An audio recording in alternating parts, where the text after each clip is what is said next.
Bitcoin is now in a trap zone. This is where many are going to get trapped. Now, in this show, I want to speak around a few interesting things that have changed in the last 24 hours. Liquidity is starting to move and it's starting to crunch up, which means that there is a big move coming soon. Now, I also want to show you guys another tool that's showing me that in the next 4 days, we're looking at two scenarios, right? We're looking at the lows, the new lows that I've been speaking around, but there's a time frame on this because the other scenario is a push to 70,000. But we do not want to get trapped before that. So I want to speak around where we're at right now and show you the simple tools that you can use to help us track the next move. I'm Sheldon, and welcome to the Sniper Trading channel. If you enjoy the content, smash up the like button and comment below what you want to see next stream. Okay, let's jump into it. So guys, this is the chart I gave you guys yesterday.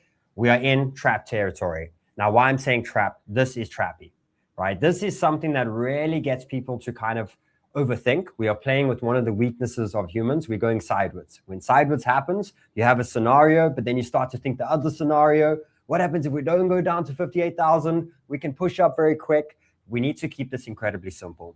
This over here is telling us that we are going to chop, right? And more confluence is telling us that 58,000 is the scenario we must be waiting for, right? And this is for me specifically. I'm looking at these zones over here, and I have limit orders pegged at these areas, just to show you guys. There we go, right? I got limit orders sitting at 58,200 and 58,500, right? That for me is the game set plan that I'm doing right now. However, I do need to track important things that are happening and keep track of this pattern, because this pattern over here is going to give me an idea of a break to the upside or the downside, okay? One thing that has shifted recently over the last 24 hours, right, is liquidity starting to move.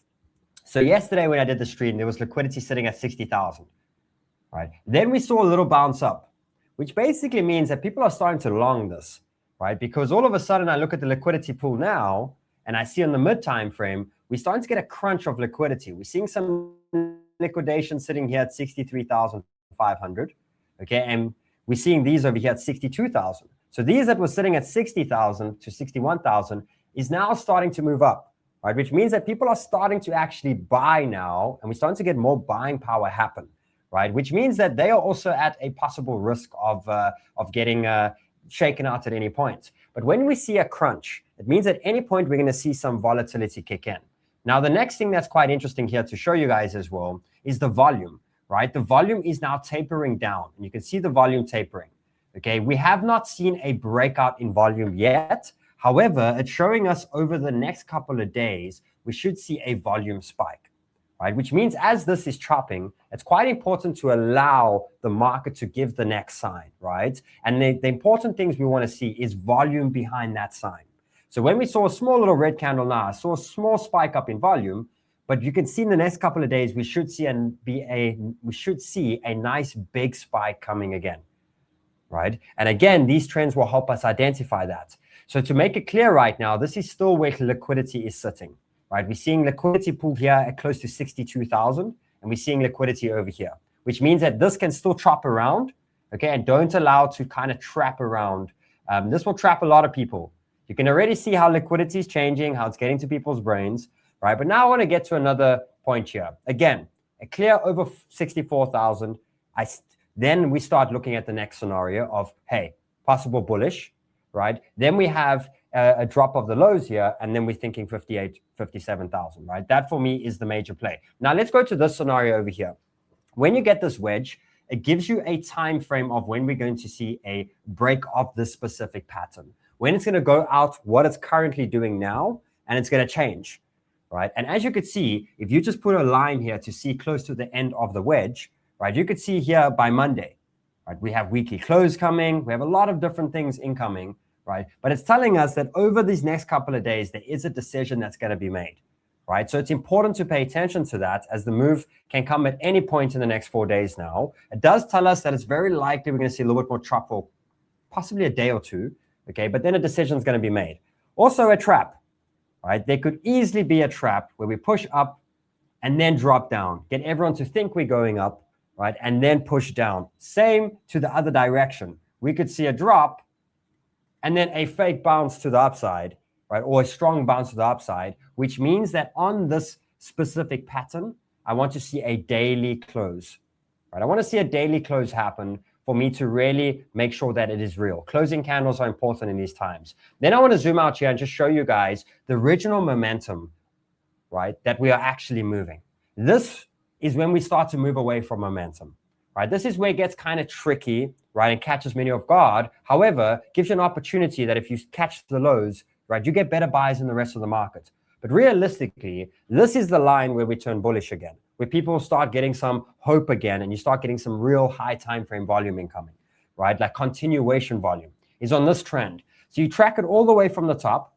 That came all the way from 13 May, right? Since we had this high at 82,000, okay, which does mean at any point now, from now to the areas of the end of June, right, we should actually see a possible push up to these areas. And that's why I was saying that when the bounce comes, it's very likely the bounce is going to be an aggressive bounce, right? But that is on condition that we have this play happen, right? And that for me is the play that I'm still banking on or kind of prepared for, and kind of makes sense for me in something like this. But I do want to speak around the couple of scenarios that we can see, right? So if we turn bullish, so all of a sudden the next few days, we start breaking out here, right? Then I see a push up to this momentum line, right, which is here between the 67 and 70,000. Okay, and that's anywhere over the next 7 to 10 days. Okay, but then I am quite bearish to back down to the lows, maybe even the scenario down over here, right? Because that for me then is a push up straight into the big zones here. We did not capture this liquidity that's possibly sitting here, right? And we could be seeing down. Now, again, this might put in a higher low and then see a break. This trend is telling me that we should in July, possibly in August time, see a break to the upside, possibly back to the 80,000s, okay? But for now, you do have to think kind of worst case and kind of look at the lows as the best scenarios right now. So that's that play there, but we're not out of the trouble. However, we close above here, then I start saying, okay, bounce where we bounced, right? We're starting to see a real breakout now. This could be real, okay? Then the scenario for me is this one over here. We lose this, we break down, and we see a strong bounce here. Then I see something like this, then I see something like this. So again, these are probabilities. They are trading ideas off of levels, TA right now. But that for me is what is the two scenarios that I'm seeing make sense. So the big thing of what I specifically have on the tile today, as well as the show, don't allow this to trap you out. We have a very simple pattern we can pay attention to right now. On the break of that pattern, we want to see volume, we want to see daily closes, and we want to see one of these big liquidity pools, very likely. These were the ones that will be hit, right? And this can be the nice early sign for you. Right now, I'm still 60 to 70% that one, okay? But I do have the idea of that one possibly happening. Now, again, a couple of confluences to pay attention to. S&P, right? S&P still no crazy bounce. No major reason. There is a bit of support here, but again, big supports are sitting down here. So I'm still bearish at this point when it comes to S&P for now. Okay, I am tracking this trend down. There's still a bit of time before this could possibly turn bullish. Okay, so just saying, hey, this is still not looking the strongest. Gold is not looking great at all, right? Gold lost this trend or lost the support, retested it now. And we can be seeing gold down to the 3,000s now, right? Late 3,000s, right? Silver's still not looking the greatest. It did bounce on a short-term support, okay? But something like this, it's still kind of the mindset of where we're seeing this right now. And then one chart that's getting quite scary now is the dollar, right? The dollar's on the verge of breaking out. So this is starting to strengthen up. Again, just saying, hey, traditional markets right now might be relaxing a bit and having a cool down period. Therefore, for me, I don't see a crazy bullish Bitcoin, right? Until we actually hit some bottoms over there too. So again, that is still the play right now, but the key here is to explain step by step with you guys on this journey so that you can pay attention to the tools and the simplicity of the tools, as well as learning confirmation. Super, super, super important. However, I do see volume entering the crypto market in the next 4 days, okay, at any point. Quick updates on altcoins.